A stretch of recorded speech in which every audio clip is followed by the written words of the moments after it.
Et donc, nous passons la parole maintenant à M. Pascal.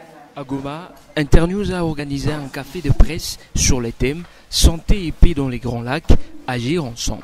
Cette activité, qui intervient dans le cadre de la célébration de la Journée internationale de la paix, a porté sur la présentation d'un projet de réponse rapide dans la région des Grands Lacs qu'Internews est en train de mener en consortium avec Pôle Institute et Alerte Internationale, ou ces deux autres organisations, pour contribuer avec leur expérience précédente dans les cadres de la lutte contre Ebola. L'expertise d'Internews n'est pas de donner,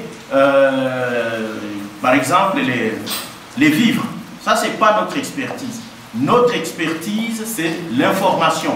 Et c'est pour cela que nous allons travailler pour améliorer l'accès à l'information. Pascal Tira, le directeur de ce projet, est revenu sur la motivation qui porte essentiellement sur l'accès à l'information et la sensibilisation contre la maladie.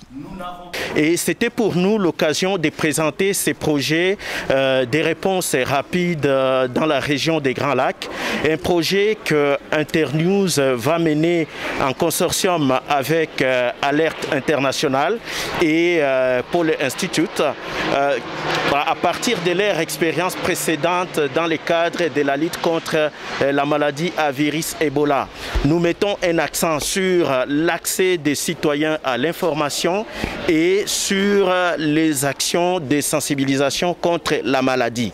Comme vous le savez, la région des Grands Lacs a été secouée pendant des années par des crises multiples et nous, au niveau d'Internews et au niveau du consortium, nous estimons que la crise sanitaire est en train d'acerber en même temps les conflits qui ont toujours existé, d'où la nécessité de mener une action qui tient à la fois compte de la crise sanitaire et des questions des conflits, de manière à renforcer à la fois l'accès à l'information, mais également continuer à sensibiliser pour la promotion des droits humains et la paix dans la sous-région. C'est un projet financé par l'Union européenne sur son instrument contribuant à la stabilité et à la paix.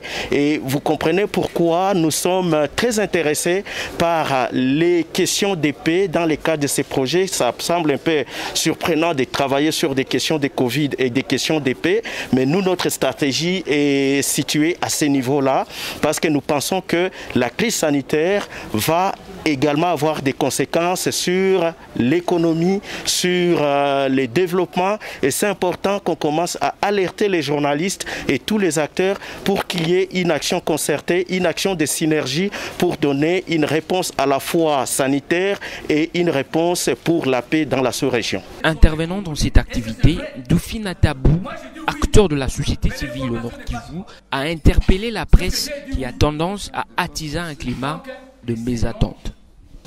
Nous sommes derrière vous. Nos messages, ça doit passer facilement, le message de la paix. Donc, nous voulons qu'il n'y ait pas de journalistes qui sont là pour attiser le feu. Quand on tue les gens, le message passe gratuitement. Si je viens dire, voilà, il ne faut pas tuer, payer. Donc vous êtes une des complices parfois. Je viens interdire qu'on ne doit pas payer, tuer. Mais moi, je dois payer. Mais si on a tué, le message passe gratuitement. Merci beaucoup.